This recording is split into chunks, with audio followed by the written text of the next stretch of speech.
los que siempre no faltan son los fue gobernador. Bien, pues estábamos cavilando sobre lo que Pepe nos tiene y que ya nos dio un bocadillo inicial, y pues le vamos a pedir que adelante y que pues nos saque de la duda. Sí, miren, queridos amigos, en este trayecto de vida, estos caminos están llenos de obstáculos, y esas piedras que aparecen en el camino hay que sortearlas, y es precisamente gracias a ese sorteo, a ese esquivar el caminar, es como se logran metas, misiones a veces imposibles. Resulta que en Tijuana, el tren de ferrocarril que pasa por Tijuana, así se llamó, el sueño imposible. Era un trabajo del señor Spreckles para llevar de una mojonera a otra, de San Diego hasta Yuma, los abastecimientos de lugar a lugar. Así tenía que pasar por Tijuana, pero ya había cierta intención. Es decir, Aguacaliente era un atractivo, había aguas azufradas, había intereses comerciales y venían las carreras de caballos. 1916, 1920 fueron dos extraordinarios momentos, y fueron precisamente norteamericanos, como lo que están ustedes observando, Chuy, los que hicieron posible esto. Todos, el Baron Long, el Cofford, el señor Marvin Allen, el señor Chas Brockton, inclusive el señor Sutherland y el señor Wallace, tenían la concesión de todo lo que significaba mover al turismo en aquella 1916-1920. Es decir, ¿por qué pasó eso? Pues yo le voy a pedir por favor a Chuy Juárez que nos ponga la imagen de cómo nacen las carreras de caballos, en donde está esa tan especial toma, 1916 y 1920, las carreras de caballos. Por cierto, te voy a preguntar, tú tienes muy buena memoria, Luis. ¿Quién crees que ganó la primera carrera que se desarrolló en Tijuana? Oye, y ahí sí, como se dice en el argot beisbolero, me agarraste entre primera y segunda. No sé, quién sabe, quién lo sabe.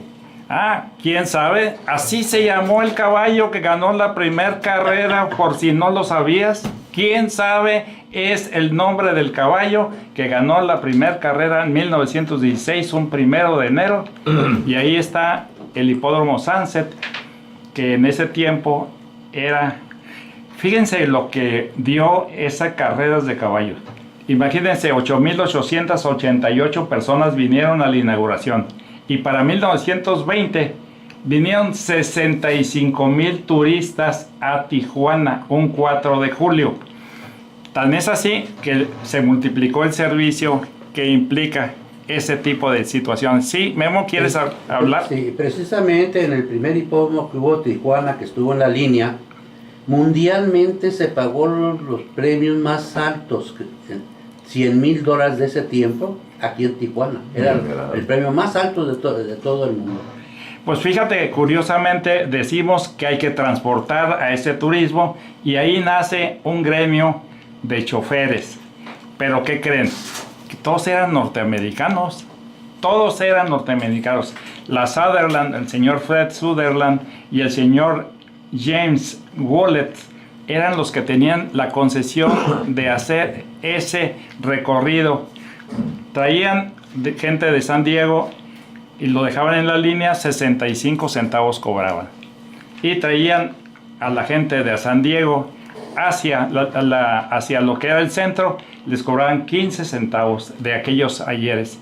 Pues bien, en 1922 nace precisamente el gremio de choferes mexicanos, los taxis amarillos. Y lo traigo a colación porque hay que reconocer la calidad, la categoría de ese tan especial trabajo que es el de chofer de taxi, el chofer de autobús, el chofer de esos vehículos que se necesitan porque son los que conocen las ciudades y son los que llevan a buen bien, a buen servicio al cliente, en este caso el turista.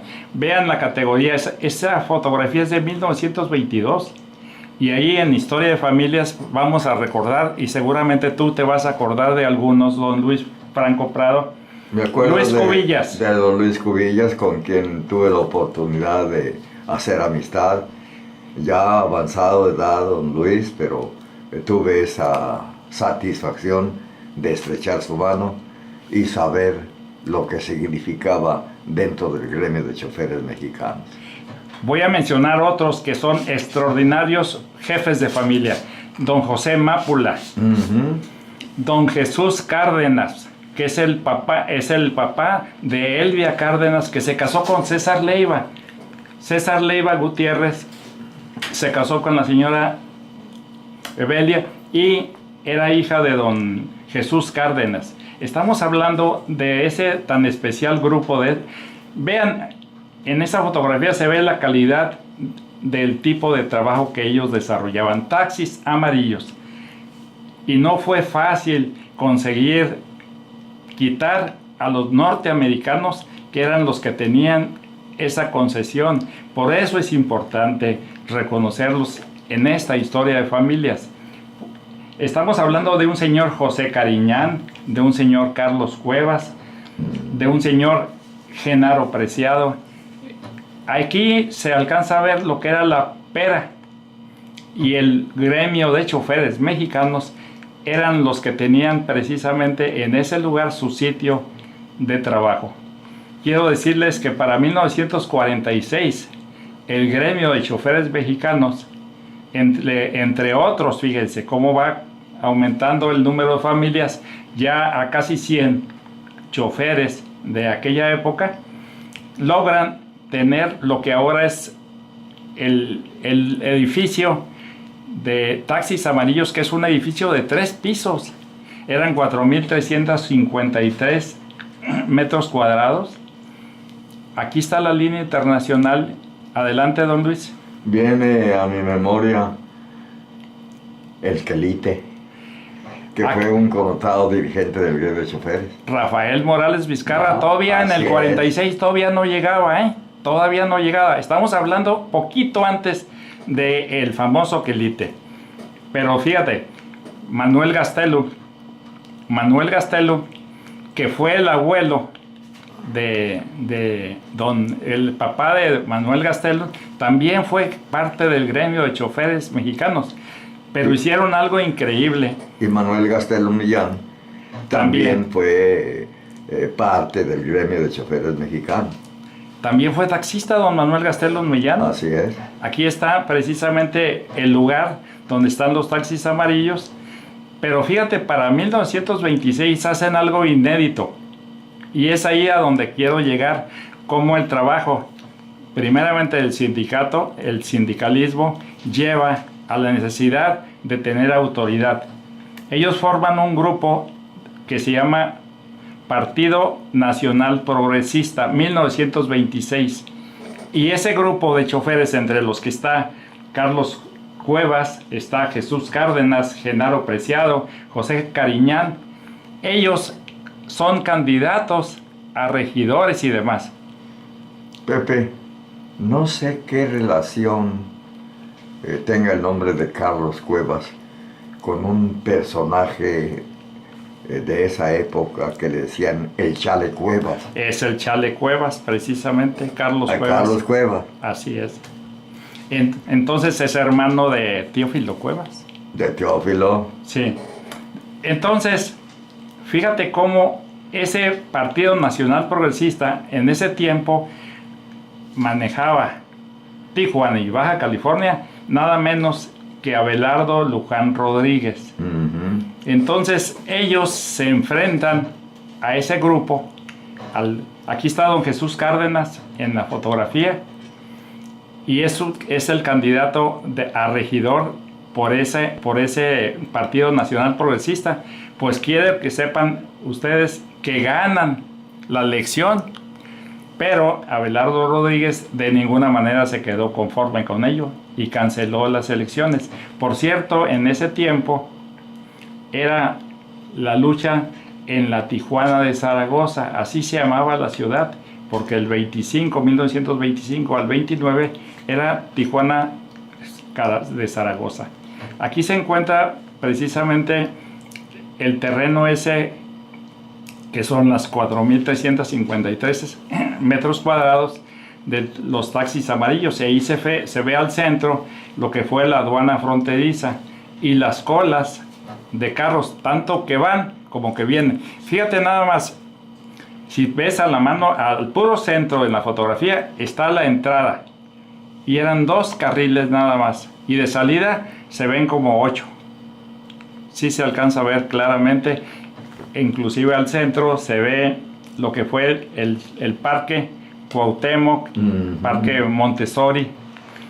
Quiero, por cierto, agradecer en este momento a Guillermo Díaz, a la familia Díaz Orozco, todo el apoyo que siempre me han otorgado para poder transmitir este tipo de cosas, de trabajos que hemos tenido por mucho tiempo. Esa fotografía es para un día 5 de mayo y es la línea internacional. Vean la calidad de turismo que vendía. Esa fotografía es de 1918 y ahí se alcanza a ver una flechita que dice: el hipódromo está para allá. Esa es la línea internacional en aquella época y la calidad de turismo que teníamos. Por eso es importante resaltar cómo con los caballos, el caballo siempre va de la mano con el avance del hombre, y es un obstáculo que hay que sortear, el detalle de no portarse bien con el turismo. Los taxis amarillos en aquella época inclusive recibían durante el grupo del Gianni Alessio $1 por turista.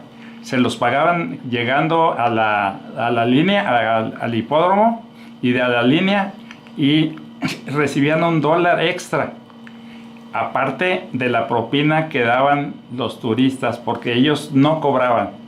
Los llevaban al hipódromo, el Juan Alessio les daba $1 por turista, y los turistas daban una extraordinaria propina. Estamos hablando de cotizaciones de placas, estamos hablando de esos años, y quiero que sepan que, imagínate, una placa en 1952 de taxis amarillos costaba $25,000. Aquí están, voten por ellos: Luis Chávez y Manuel Gastelum, Arturo Pacheco y Adolfo Moreno. Este es parte del grupo del Partido Nacional Progresista. Entonces, por ello estamos viendo con un gremio, una historia de familias extraordinarias. Ahora, por ejemplo, la familia de Morales, el hijo, que es el que estaba encabezando los taxis amarillos, ganan una cantidad extraordinaria de dinero nada más por la renta de los locales que hacen las fiestas en lo que fue su sede, los taxis amarillos. Habrá que reconocer que ese edificio es un logro de Rafael Morales. Claro. Porque fue el que estableció las bases para que el gremio de choferes tuviera una sede propia. Y ahí está el edificio. Ahí está el resultado del trabajo, de la inventiva del famoso Quelite. Pues, qué admirable lo que hemos estado conociendo, y desde luego, pues yo le reitero a Pepe Saldaña que domingo a domingo nos haga el favor de hacer alusión en razón de estricta justicia a todas las familias que han sido la base de la grandeza de Tijuana, a todas esas familias que, dicho coloquialmente, se partieron la cabeza para que Tijuana avanzara, avanzara y avanzara. ¿Qué nos dices de esa foto, Pepe? Esa fotografía es en 1916, el día que se inauguraron las carreras. Está completamente lleno el hipódromo. Estaba donde ahora es Pueblo Amigo. Y desafortunadamente, como era zona río, llovió tanto en enero que se llevó hasta los caballos el agua. Pero imagínate, 8,888 personas tomaron boleto, y de ahí los trabajadores de ese hipódromo Sunset después forman para 1930 lo que es ahora la colonia Libertad. Tengo que recordar a un extraordinario personaje, al don Francisco Rodríguez Bocabrava, a Manuel Ojeda Saldaña. Fíjate, Manuel Ojeda Saldaña, los hermanos Domingo y Alberto García de la colonia Libertad, que son íconos. Y obviamente quiero agradecerle a Ramoncita Durán, muy especial, porque es la que me facilitó la fotografía, y a la señora Celia Galván, porque don Francisco Galván, de Taxis Amarillos, de taxis y después de camiones, fue el que hizo posible Puerto Nuevo. Por si no lo sabían, don Francisco Galván fue el que tuvo el primer negocio de venta de langosta en Puerto Nuevo. Son parte importante de esto que es historia de familias.